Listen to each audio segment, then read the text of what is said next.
2023 সালটা স্বপ্নের মতো কেটেছে প্যাট কামিন্সের। একজন ক্রিকেটার যেসব অর্জনের স্বপ্ন দেখেন তার সবই জিতেছেন এই অজি।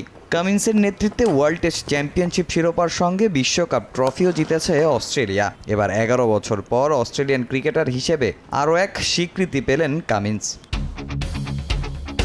গেল বছরের জুনে ভারতকে হারিয়ে অজিদের প্রথমবারের মতো ওয়ার্ল্ড টেস্ট চ্যাম্পিয়নশিপের স্বাদ দেন কামিন্স। এর ঠিক 5 মাস পর ভারতের মাটি থেকে ক্রিকেটের সবচেয়ে মর্যাদাপূর্ণ আসর ওয়ানডে বিশ্বকাপের শিরোপা জিতে নেয় অস্ট্রেলিয়া। দারুণ নেতৃত্ব গুণের সঙ্গে বল ব্যাটে কামিন্স নিজেও ছিলেন দুর্দান্ত, যার স্বীকৃতিস্বরূপ Wisden leading cricketer in the world তকমা পেলেন অজি অধিনায়ক। ক্রিকেটের বাইবেল বলা হয় উইজডেনকে। তাদের দেয়া প্রতিটি স্বীকৃতি মর্যাদাপূর্ণ।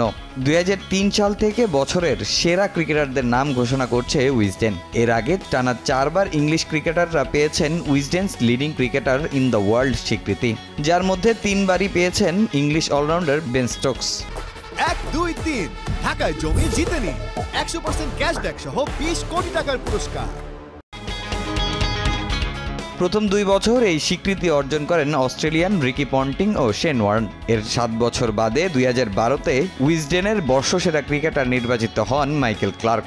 এরপর এই তালিকায় নাম উঠাতে অজিদের অপেক্ষা করতে হলো 11 বছর। শুধু 2 বিশ্ব আসরের শিরোপা নয়, 2023 সালে অ্যাশেজেও নেতৃত্ব দেন প্যাট কামিন্স। রোমাঞ্চকর সেই সিরিজে 2-2 ড্র করে ছাইদানি নিজেদের কাছে রেখে দেয় অস্ট্রেলিয়া। কামিন্স ব্যাট বল হাতে রাখেন গুরুত্বপূর্ণ ভূমিকা। বিশ্ব টেস্ট চ্যাম্পিয়নশিপের নেতৃত্ব দেওয়ার পর প্যাট কামিন্স অ্যাশেজের শিরোপাও ধরে রাখেন। অ্যাশেজেরও শিরোপা ধরে রাখেন। এজবাস্টনের প্রথম টেস্টের শেষ দিকে নেমে ব্যাট হাতে ভালো অবদান রেখেছিলেন কামিন্স। এরপর ভারত বিশ্বকাপ জিতেছেন। তিনি ছাড়া 2023 সালে কোনো সীমার 42 উইকেট পাননি, তাই তাকে নির্বাচন করাটা কঠিন ছিল না। এদিকে উইজডেনের বর্ষসেরা নারী ক্রিকেটার হয়েছেন ইংল্যান্ডের ন্যাট সিভারব্রান্ট। ইংলিশ অলরাউন্ডার ভূমিকা রেখেছেন মেয়েদের অ্যাশেজ জয়ে। এছাড়া 2023 সালে ওয়ানডেতে টানা 2 সেঞ্চুরি করেছেন তিনি। শ্রীলঙ্কার বিপক্ষে 60 বলে 100 রানের ইনিংস খেলেন এই ইংলিশ ক্রিকেটার। তামিম হোসেন, সময় সংবাদ।